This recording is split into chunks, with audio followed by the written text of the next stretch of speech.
Célébration de la 35e journée internationale des personnes âgées à la Maison du Combattant de Yaoundé.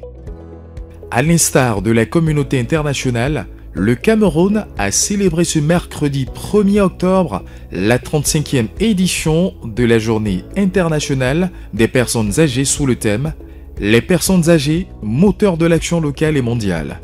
Nos aspirations, notre bien-être, nos droits ».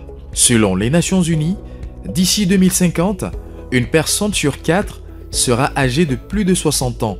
Cette réalité interpelle les États et les institutions à développer des politiques inclusives et adaptées.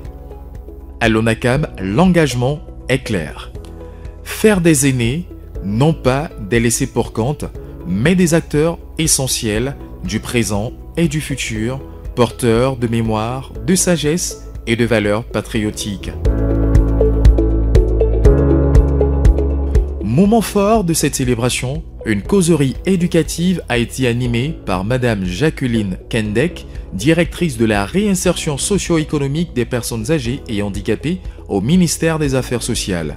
Elle a invité les seniors à revisiter les perceptions du vieillissement, à reconnaître la richesse de leurs expériences et à revendiquer leurs droits dans la dignité. À l'Office national des anciens combattants, anciens militaires et victimes de guerre du Cameroun, en abrégé ONACAM, l'événement a revêtu un éclat particulier. Dans la salle des banquets de la Maison du Combattant, parée aux couleurs de circonstances, anciens combattants, militaires retraités, veuves, victimes de guerre et personnel de l'office se sont réunis autour du directeur général, le colonel Alfred Fuller, pour magnifier les aînés, véritables dépositaires de la mémoire et artisans d'un avenir solidaire. Au nom de ses pairs, l'adjudant-chef Émile Tandy, membre fidèle de l'amicale ONACAM de Yaoundé 7 depuis 2005, a pris la parole pour adresser des mots de gratitude, mais aussi d'interpellation. Avant de poursuivre mon propos, nous tenons avant toute chose à remercier la haute hiérarchie de l'ONACAM qui veille en toutes circonstances sur nos intérêts.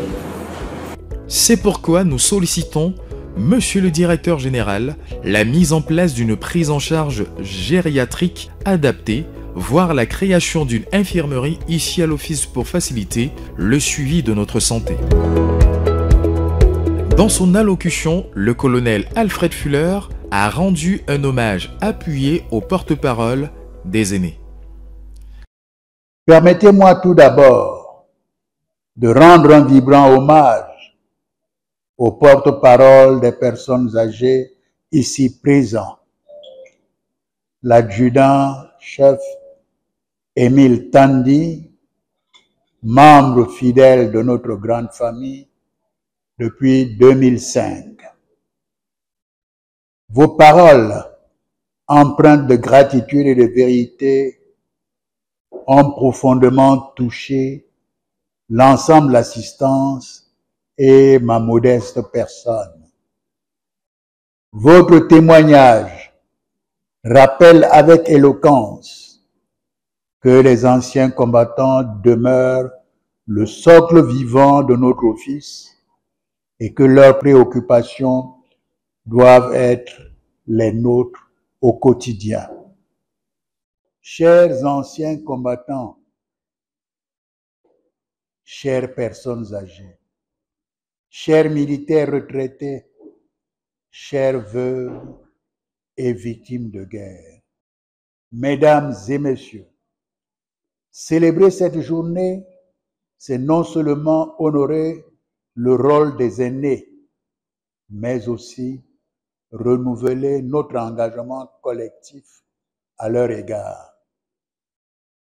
Au nom de l'Office, je puis vous assurer que, malgré nos moyens limités, nous continuerons à œuvrer pour améliorer vos conditions de vie.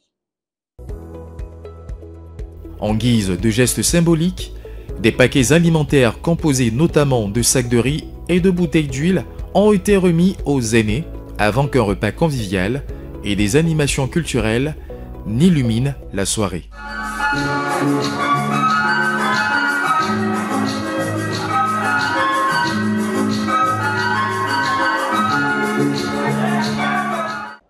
Je suis très content pour ce jour. On a le 1er octobre.